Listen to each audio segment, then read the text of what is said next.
Bien, ahí estamos todos de vuelta. Perfecto. Entonces, en el año 2004, lo que se juntó un grupo, ¿no?, de especialistas, y lo que hicieron fue... Eso. Hoy fue un día muy agitado, no sé muy bien qué pasó en la guardia de ayer. Che, escucho gente. ¿Hay alguien que está silenciado, puede ser?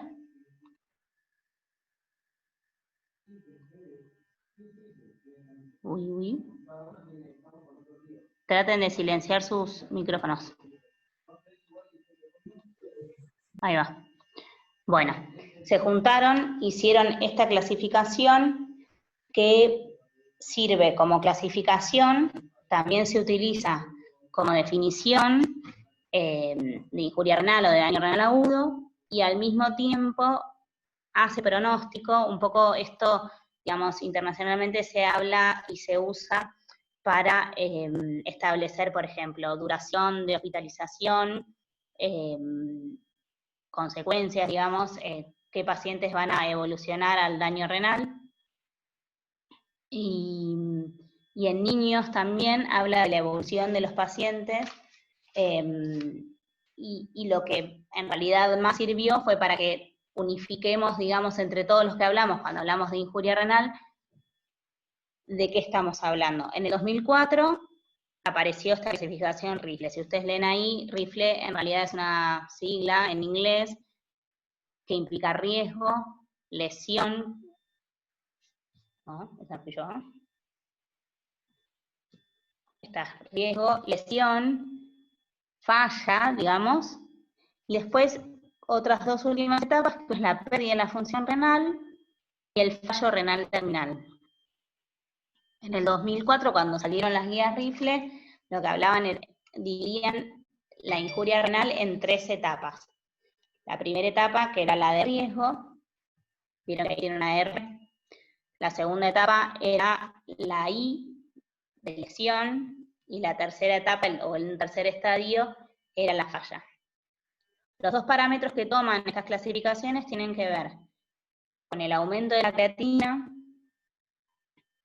Vieron que toma un incremento de la creatinina basal, y otro de los parámetros que toma es la diuresis, que se acá en el último. Entonces, digamos, en el 2004, cuando hablan las guías RIFLE, establecen que van a llamar injuria renal aguda a cualquier aumento de la creatinina basal que se produzca en 7 días. Porque se los quería decir un poquito más específicamente.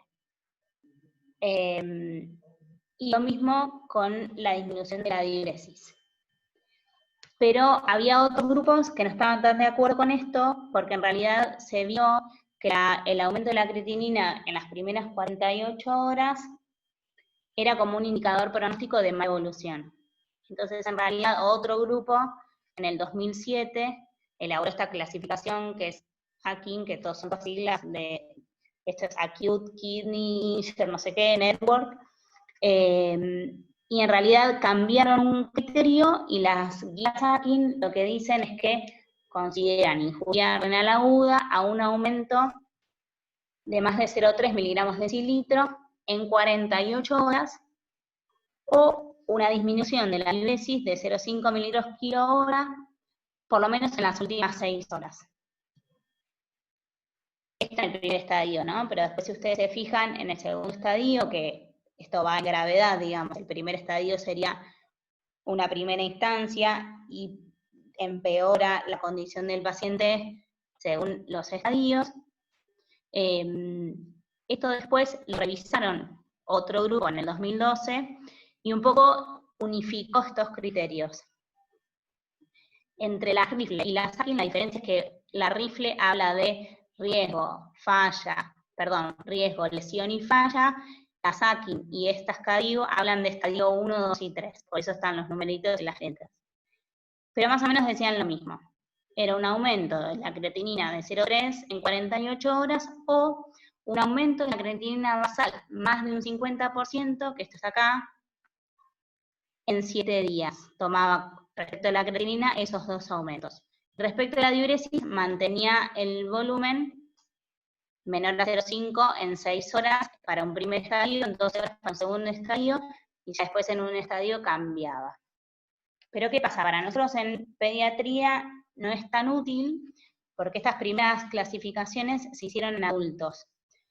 Entonces, en realidad hay un problema que cuando se habla del aumento de la creatinina, nosotros deberíamos considerar, para poder evidenciar este aumento, de entrada tener una creatinina basal.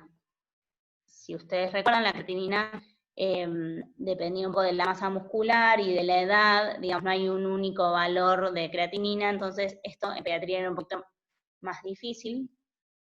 Y por otro lado, para nosotros poder establecer un valor de creatinina basal, como mencionan estas guías, deberíamos mantener un valor de creatinina estable. Y lo que dicen en realidad en la situación de la injuria renal es que la creatinina no se encontraría estable porque tenemos un riñón que está fallando. Entonces, este valor de creatinina, para poder estimar el cálculo del filtrado glomerular, que es lo que realmente nos va a hablar de injuria, no sería tan confiable, digamos, para extrapolarlo al valor. Entonces, en realidad, se adaptaron estos criterios y se hablan de las P-rifle, que es lo que usamos actualmente para clasificar la injuria renal aguda, que en realidad toma como criterio no un aumento específico de la creatinina sérica, de la creatinina plasmática, sino el clearance de creatinina, que hablaría de algo más específico relacionado al filtrado glomerular. Entonces, en realidad, si volvemos para atrás y nosotros hablamos de que esta clasificación nos permite graduar la injuria renal en distintos grados, y hablamos de un estadio 1 como riesgo, un estadio 2 como lesión, un estadio 3 como falla, y 2 últimos estadios como pérdida de la función renal y enfermedad renal terminal, hablamos de una disminución del filtrado glomerular del 25%, una disminución del 50% del filtrado glomerular, un 75%, y después ya clasifican respecto de la utilización de terapia de reemplazo de diálisis, una insuficiencia renal mayor a 4 semanas y una insuficiencia renal mayor a 3 meses. Un dato más útil que toma esta clasificación es la diuresis. Para nosotros, en chicos, es bastante engorroso, fuera de que la creatinina plasmática sí la podemos obtener, digamos, pero para nosotros poder hablar de un filtrado glomerular y hacer un clearance de creatinina, tenemos que juntar orina en 24 horas por lo menos. Entonces, es un parámetro que para nosotros a lo mejor no es tan útil o no es tan rápido de obtener, pero sí la diuresis. Entonces, el combinar ambos criterios, tanto de la creatinina o el filtrado glomerular como el de la diuresis, para establecer el diagnóstico de injuria renal aguda, es más útil. Una disminución de 0,5 mililitros kilo hora en las últimas 8 horas, y ahora les voy a hacer una aclaración, en 16 horas en un segundo estadio y en 24 o anuria de más de 12 horas en un tercer estadio. Esto se sacó porque en realidad esto sería igual, porque incluso ya en estos 2 últimos estadios se habla del requerimiento de terapia de reemplazo renal, diálisis, y en alguna de las guías de la SAKIN o de las CADIGO no consideraban estos 2 últimos estadios porque hablaban de que esto ya era como resultado. Si ustedes van a leer al libro de nefro, al que nosotros usamos, en lugar acá de 8 horas, hablan de 6 horas. Lo que yo hablaba con Majo es que en realidad, si bien esto es como una clasificación y es más bien desde lo teórico, digamos, en la práctica diaria no es que hacen esto al pie de la letra, no es que esperan un aumento de la creatinina o una disminución de la diuresis. Se toma como parámetro 8 horas y en realidad sería un poquito más adecuado pensarlo en 6, porque si ustedes lo piensan en 6 horas sería como un turno de enfermería en el que nosotros hacemos un balance parcial en 6 horas. 6 horas como tiempo es un poquito más fácil de seguir al paciente, incluso un poquito más fácil de manejar si uno tiene que subir o bajar los líquidos o el aporte del paciente. Entonces, Si bien acá habla de 8 horas, está bueno que ustedes recuerden como un rango horario 6 horas, y sí que es muy importante la diuresis. Lo que Majo me decía en realidad es que esto después en la práctica un poco uno lo va viendo. Si uno ve que en un par de horas empieza a aumentar la creatinina, baja el ritmo diurético, no es que uno espera que esta clasificación ocurra al pie de la letra para poder ponerle el nombre de que el paciente está cursando una injuria renal. No sé si se entiende, es un poco engorroso de explicar, pero esto habla de angina renal. Nosotros no lo tenemos muy visto, esto lo saqué de la guía española. En realidad está pensado un poco más en adultos, pero lo pensaron teniendo en cuenta que lo más importante de la injuria renal aguda tiene que ver con prevenirla.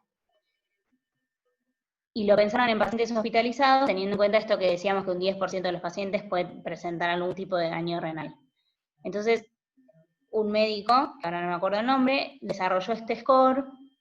Este concepto de angina renal es como el concepto de angina cardíaca, digamos, era como un estadio previo a establecerse la injuria renal aguda como tal, y usar parámetros o un pronóstico en el que uno pudiera puntuar al paciente de alguna manera con algunos criterios que nos hablara del riesgo de padecer injuria renal aguda y poder prevenirlo. Sobre todo en cuanto al manejo del volumen, digamos, y qué paciente se iba a beneficiar con el aporte de volumen y qué paciente no se iba a beneficiar o requería restricción. Esto no lo usamos, pero me pareció útil como el concepto, lo que hacían o lo que este médico propone es evaluar al paciente en el día 0 de ingreso y después le hacen una evaluación el día 3 o en el seguimiento.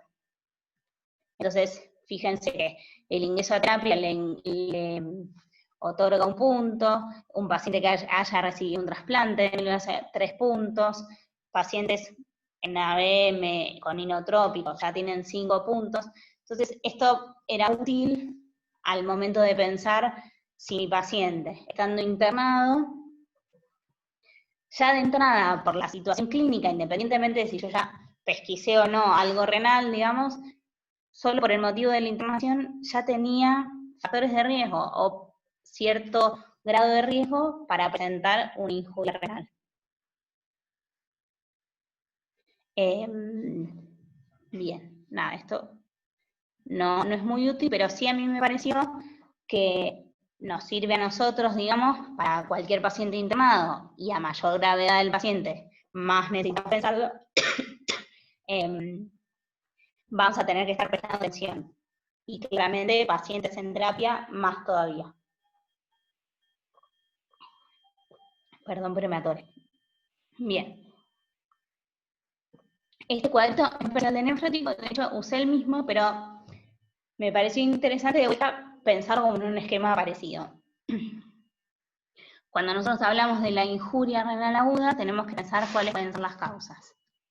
Para pensar cuáles pueden ser las causas, tenemos que pensar en la etiología. Entonces, ¿por qué un riñón puede funcionar mal?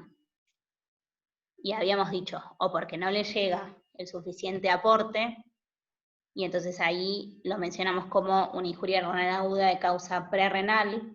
Esto tiene que ver con un volumen sanguíneo y un volumen no efectivo, en el cual el riñón no filtra porque no le llega sangre, y entonces ahí vamos a tener que pensar en todas las causas que puedan cursar o con una disminución del volumen intravascular efectivo, que suelen ser las más frecuentes para nosotros, deshidratación, sepsis, quemaduras, pacientes con alguna causa de tercer espacio, hemorragias, digamos, no hay volumen o ese volumen no está llegando de la manera adecuada. Pacientes con insuficiencia cardíaca, hipertensión, pacientes ventilados, ¿sí?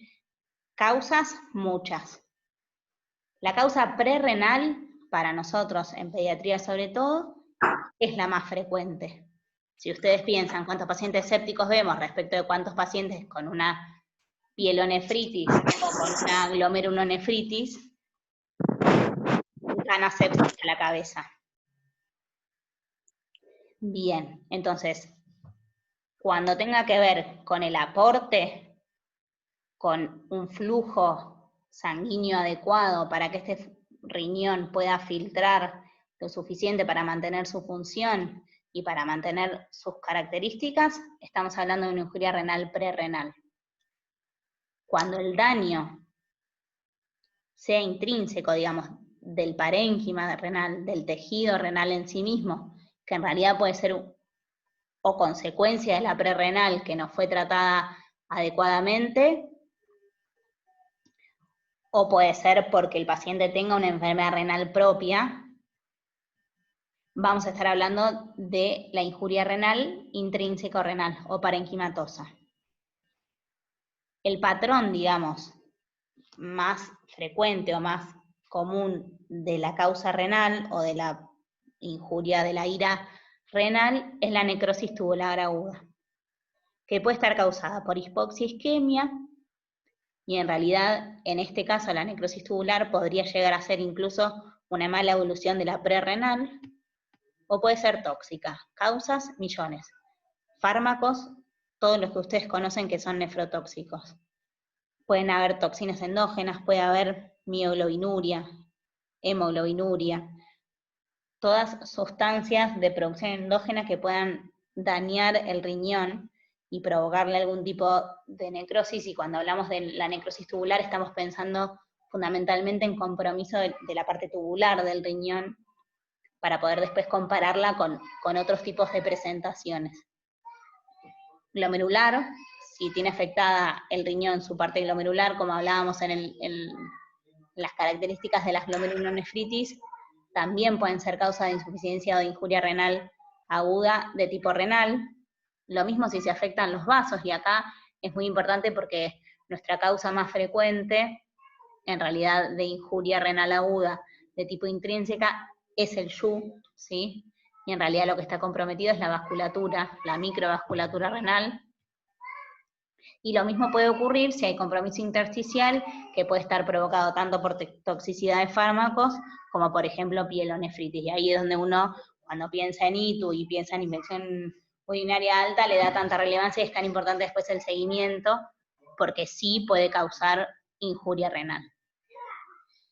Y como otras causas, está la injuria renal aguda postrenal, que en realidad suelen ser de causas obstructivas, no es de lo que más vamos a hablar ahora, no son tampoco tan frecuentes y se presentan con una clínica un poco más variable, muchas veces ya desde el examen físico de los antecedentes del paciente son un poco más fáciles de diagnosticar, y en realidad lo que hay que acordarse de estas uropatías es que suele tener que haber o obstrucción bilateral para que se produzca la injuria renal, porque si nosotros tenemos un riñón obstruido y un riñón que funciona bien, el que funciona bien va a cumplir esa función, entonces nosotros es probable que no veamos la injuria renal. Pero si es un paciente monorreno con alguna obstrucción, en ese caso cobran relevancia, y lo mismo si hablamos de obstrucción bilateral. Respecto de estas, no las voy a mencionar demasiado, pero sí está bueno pensarlo, porque en realidad cuando nosotros vamos a hacer nuestro diagnóstico y hablamos de hacer una imagen, hacer una ecografía renal, muchas veces estas son útiles en el diagnóstico por imagen, o al revés, el diagnóstico por imágenes es útil en este tipo de patologías, y en realidad cuando nosotros hablemos de una ecografía o de alguna otra imagen en alguna de las otras causas, a lo mejor no es tan definitoria o tan específica la imagen que encontremos en una ecografía de alguna otra de las causas. Repitiendo un poco, como nuestra causa más frecuente de injuria renal aguda es la prerrenal, es un poco la que más tendríamos que entender cómo funciona y cuál es su patogenia, para poder tenerla más en mente. Cualquier paciente que presente una disminución del volumen circulatorio efectivo, porque está deshidratado, porque tuvo una quemadura grave y perdió líquido, porque tiene una hemorragia, porque está séptico, porque tiene redistribución a un tercer espacio, cualquiera sea la pérdida, porque tiene una insuficiencia cardíaca, lo que se produce en realidad es una hipoperfusión renal. baja el flujo, es como si uno pensara, disminuye el volumen sistólico, baja el flujo sanguíneo renal. Recuerden que todas las causas donde hay disminución del volumen circulatorio, del volumen minuto, lo que hace el cuerpo un poco es priorizar cerebro, corazón, redistribuir. Y dentro de esa redistribución y dentro de esa vasoconstricción periférica que va a hacer, se compromete el flujo sanguíneo renal. Lo que genera es activación de los receptores centrales. Recuerden, dentro de las funciones del riñón estaba el aparato yuxtaglomerular, con su masa densa, con sus células productoras de renina, que sensaban una disminución del flujo renal, que también se activan por hipotensión, que también se activan por una depresión del sodio en el líquido tubular y por un montón de otras cuestiones, que esta parte tan específica y tan, digamos, profesional del riñón, lo que hacen es sensar situaciones donde registran una hipoperfusión renal. Esto activa la liberación de renina, con esto el sistema renina-angiotensina, se activa el sistema simpático y se activa la secreción de hormona antidiurética. Y esto lo que ocurre, digamos, es termina viendo una disminución del filtrado glomerular, una reabsorción de sodio y agua, que esto aumenta el líquido extracelular y se produce una vasoconstricción.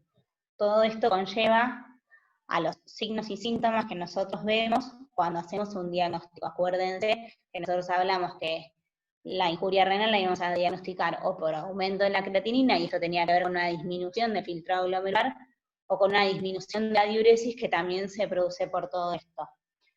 Un paciente en injuria renal, con daño renal, y hablando de las causas prerrenales, lo que hace en realidad es retener líquido en primera instancia, no siempre, pero en primera instancia.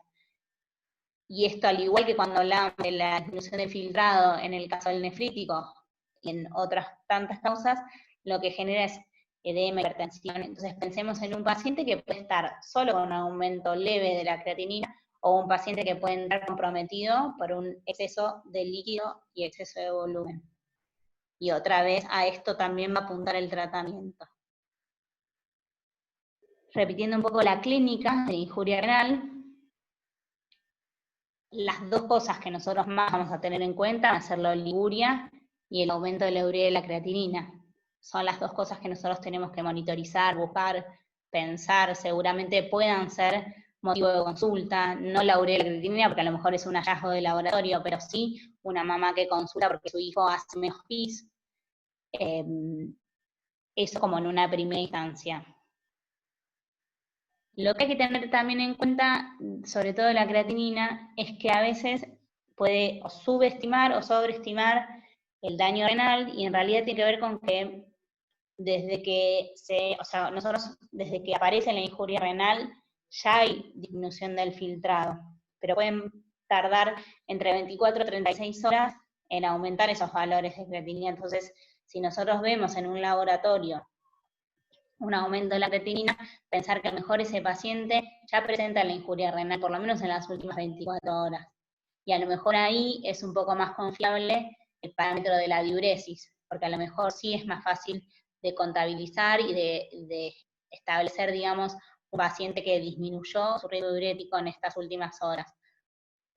Esto es importante de preguntar, porque a veces cuesta, digamos, yo soy mamá y cuando me han preguntado cuántos pañales de pis hace tu hijo, no tengo idea, y es muy difícil de contabilizar, pero sí es un parámetro que uno tiene que estar, digamos, también habido en transmitir a los padres, digamos, que es importante poder tener en cuenta cuánto pis hace el chico, sobre todo un chico internado. Obviamente que si nosotros hablamos de un fallo en las funciones renales, estamos hablando de alteraciones electrolíticas. La hiponatremia, si nosotros pensamos a la cabeza en las causas prerrenales, va a ser dilucionar la mayoría de las veces. Recuerden que riñón que no filtra, riñón que retiene potasio, ¿sí? Entonces vamos a ver hiperpotasemia. Lo mismo hiperfosfatemia. La calcemia en relación al fósforo y en relación a la alteración tubular también puede estar alterada. Trastornos del ácido base, a la cabeza la acidosis metabólica, pensando en la falla prerrenal, piensen en un paciente séptico, qué alteraciones de los electrolitos tienen. Piensa en un paciente deshidratado, qué alteraciones de los electrolitos puede tener. Un paciente quemado, lo mismo. Un poco es, pensar en que nosotros estamos viendo un paciente con una injuria renal, pero depende cuál sea la causa de nuestra injuria renal, son las complicaciones, las alteraciones o la clínica que nosotros vamos a poder ver. Cuando nosotros pensamos en la clínica es tan amplia como cualquiera de estas apariciones, digamos, un paciente con náuseas, con vómitos, que esté hipertenso o esté edematizado, que tenga síntomas neurológicos porque puede tener una hiponatremia sintomática, que tenga síntomas respiratorios porque puede tener un edema agudo de pulmón, digamos, la sintomatología es tan variable como causas de injuria renal y como alteraciones que presente que presente el paciente. ¿Sí? Ahí leí la causa de la hiponatremia. Si nosotros pensamos en la prerrenal, lo más probable es que sea dilucional, pero si nosotros pensamos que la alteración es tubular, probablemente sea un riñón que no esté reabsorbiendo el sodio. Entonces esto también lo tenemos que pensar, porque nosotros podemos pedir un medio interno, podemos pedir un laboratorio, podemos pedir un ionograma urinario, digamos, y nosotros tenemos que pensar si ese sodio está diluido o si ese sodio no lo está reabsorbiendo porque también tiene compromiso tubular. Por eso yo al principio les decía que es probable que yo no les pueda dar muchas respuestas, porque no hay algo específico que yo pueda decir, injuria renal, 2 puntos, cursa con, no. Nosotros tenemos que poder pensar, estamos viendo un cuadro clínico con un paciente con una injuria renal aguda, porque la determinamos por aumento de la urea, aumento de la creatinina, disminución del filtrado glomerular, disminución de su diuresis. Bien, ¿cuál es la causa de todo eso? En base a la causa es que vamos a ir encontrando todas estas cosas, ¿sí? Lo mismo la alteración de la osmolaridad y la densidad urinaria. Es un riñón que como no filtra, y nosotros estamos pensando en la prerrenal, como no filtra, tiene aumentada su osmolaridad y su densidad porque está tratando de retener agua, porque está pensando que le falta volumen. Entonces vemos una orina concentrada, una orina con aumento de la densidad y aumento de la osmolaridad, o vemos un riñón que tiene su parte tubular alterada y es un riñón que no concentra la orina, y vemos una orina diluida, o vemos una orina parecida a la osmolaridad y a la densidad plasmática. Entonces ahí es donde empezamos a jugar con un montón de patologías. Si nosotros pensamos a lo mejor en la glomerulonefritis, el compromiso glomerular suele parecerse un poquito más a las causas prerrenales, porque en realidad es entrada un riñón que no filtra, no tiene la tubuladura comprometida, por lo tanto los túbulos siguen reabsorbiendo, pero el glomérulo no filtra. Entonces algunas características y algunos resultados del laboratorio van a ser un poquito más parecidos a lo prerrenal. Pero si nosotros tenemos comprometido la tubuladura, y ese riñón no puede concentrar la orina, pues entonces vamos a estar pareciendo más al renal. Dentro de las causas postrenales, por eso no las menciono mucho, las características son súper variables, porque en realidad uno hablaría o pensaría que es un riñón que per se no está comprometido, que en teoría sus túbulos y sus glomérulos, digamos, están bien, que es un riñón que persiste filtrando, pero en realidad, por alguna causa, esa orina no sale. Entonces las características y las alteraciones del laboratorio van a ser un poquito más variables. Fíjense que esto no lo nombré antes, esto es el FENA, es la fracción de excreción del sodio. Es un valor bastante útil, si se quiere, como para diferenciar las causas. Oh, chicos, estoy haciendo cosas mal, a ver.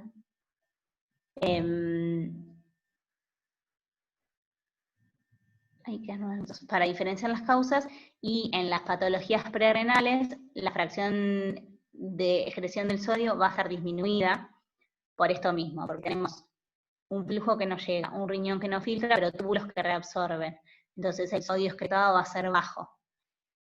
Y en contra de eso, en las causas renales, vamos a tener un riñón que sí filtra, pero túbulos que no pueden concentrar y no pueden reabsorber. Entonces ahí la fracción de sodio en orina aumenta. Y esto a veces sirve un poco para separar las aguas. ¿Es siempre así? ¿Todas las patologías renales se comportan así? ¿Las prerrenales se comportan así? No, la verdad es que no. Ay, Mica, levantaste la mano, no sé cómo hacer. ¿Cómo hago? A ver.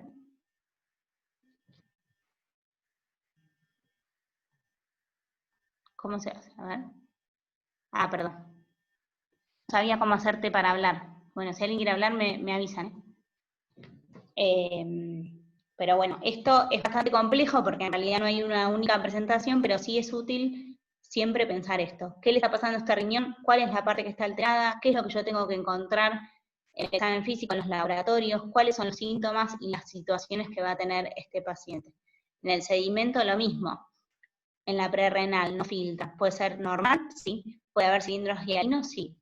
Vamos a encontrar si tenemos un glomérulo íntegro y unos túbulos íntegros, cilindros hemáticos, proteinúria no, seguramente no. En realidad ese riñón no filtra porque no está llegando flujo. Pero sí, si estamos teniendo comprometido nuestro parénquima renal, es probable que encontremos todo. Si estamos hablando de un nefrítico o un nefrótico, vamos a encontrar proteinuria, cilindros granulosos, si hay hematuria, vamos a encontrar cilindros ciáticos. Todo esto va a depender de la causa de nuestra injuria. Y a esto va el diagnóstico. Nosotros tenemos un paciente al que le estamos haciendo diagnóstico de injuria renal. ¿Qué es lo que tenemos que mirar? Claramente, preguntar todo lo que se nos ocurra de la clínica, de la evolución, de los antecedentes, si es un paciente que toma fármacos, si es un paciente que tiene enfermedad preexistente, si es un paciente que hace algún tratamiento oncológico, crónico, si toma alguna medicación, si estuvo por algún motivo tomando AINES en forma prolongada, si tuvo algún síntoma, si tiene algún antecedente de enfermedad renal, ni que hablar que estamos hablando de un paciente séptico o deshidratado, ¿no? O sea, yo doy por sentado que en el contexto de una deshidratación o en el contexto de una sepsis, ustedes van a interrogar y van a revisar y a considerar el paciente, obviamente, en el contexto de su cuadro clínico de base, ¿sí? Y en esos casos, la injuria renal va a ser un dato más del estado clínico del paciente en el contexto de todos estos cuadros que estábamos mencionando, ¿no? ¿Qué es importante? Siempre que estemos hablando de un paciente con su función renal comprometida por alguna cosa, el peso, obviamente la talla, la TA, nosotros tenemos que enfocarnos mucho en un paciente con compromiso de su función renal, en hacer un buen diagnóstico de su estado de volemia, de su estado de hidratación, poder valorar a este paciente si nos parece que está euvolémico, si nos parece que está hipovolémico, si nos parece que está hipervolémico. En primer lugar, porque nos va a servir también para hacer el diagnóstico de nuestra causa, ¿sí? Seguramente un paciente con una causa prerrenal tiende a estar hipovolémico, no necesariamente, pero es lo que uno tendería a pensar. Pero también tenemos que ver hasta dónde nosotros le vamos a administrar líquido. Entonces, una de las cosas más importantes es poder hacer un buen balance, es poder tener un peso, digamos, frecuente de este paciente que nos va a dar un buen indicio de dónde estamos parados. Y respecto a los exámenes complementarios, un poco también es pensar lo mismo que venimos hablando, digamos. No hay ir a 2 puntos, pido esto, pero sí es pensar qué cosas nosotros estamos interesados en diagnosticar respecto de nuestro paciente. Entonces, si nosotros tenemos que hacer un cleanse de creatinina y estar pensando en objetivar bien un filtrado glomerular, vamos a tener que juntar una orina de 24 horas. Obviamente tenemos que tener un monitoreo de la función renal, un medio interno, buscar calcio, fósforo, ver todas las características, las funciones de nuestro riñón que pueden estar afectados. La ecografía renal está recomendada para hacer otra, descartar patología o descartar si hay algo que nosotros estamos, digamos, tanto del obstructivo como algún compromiso renal que nos hable de alguna estructura anatómica o algún compromiso de secuela, una escala, digamos, algo más específico. Y después tenemos toda la parte que va a intentar descartar cosas que pueden estar asociadas a nuestro paciente. Una placa de tórax, nuestro paciente tiene, no tiene, hiperflujo, redistribución, edema pulmonar, insuficiencia cardíaca. El electrocardiograma, porque estamos hablando de un paciente que puede cursar con hiperpotasemia, con hipocalcemia, digamos, las alteraciones electrolíticas están teniendo una repercusión, eso también nos va a interesar. Claramente estamos hablando de muchos tipos de pacientes diferentes, ¿sí? No es lo mismo un chico que venga solo con un aumento de la creatinina y la urea como un hallazgo de laboratorio, a un chico que entre en contexto de una sepsis o una deshidratación grave. Y esto un poco tiene que ver con factores de riesgo que pueden presentar los pacientes pensando en poder prevenir la presencia de injuria renal. Entonces, pacientes que ya tengan enfermedad crónica, que tengan insuficiencia cardíaca, pacientes con enfermedades de base, pacientes sépticos, pacientes que reciban fármacos, todos estos son características de nuestros pacientes que de entrada les van a marcar la posibilidad o el aumento del riesgo de padecer una injuria renal.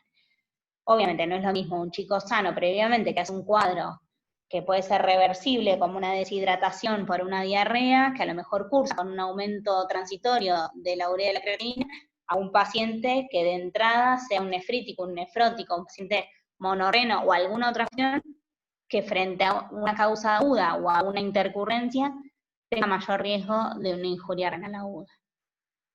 Esto está bueno y es a lo que apuntan la mayoría de las guías, que vamos a poder pensar las causas antes de que se presente el daño renal y poder prevenirlas y tratarlas oportunamente. Y acá es donde hablábamos que para nosotros poder hacer un buen diagnóstico y un poco clasificar y estadificar a nuestro paciente en qué grado de injuria renal presenta, tenemos que tener objetivado el filtrado glomerular. Y para ello hay dos cálculos. La de arriba, la que tiene el circuito rojo, es la fórmula de Schwartz, que anteriormente o hace unos años, la constante que se saca, que ustedes ven ahí, se modificaba, depende si era hombre, si era mujer, y la edad. Ahora esta constante se unificó y es 0,413 para todos. Este valor se multiplica por la tasa en centímetros y se divide por el valor de creatinina plasmática, y con esto obtenemos un valor de filtrado glomerular, me agito, que hay que poder extrapolarlo a 1,73 de metro cuadrado. Entonces uno piensa, mi paciente tiene este filtrado para esta superficie corporal, para 1,73 cuánto. Y estos valores después están estipulados en tablas. Lo mismo el T-Guidance de creatinina. Es la creatinina en orina por el volumen urinario, y esto se toma en la recolección de orina de 24 horas sobre la creatina plasmática.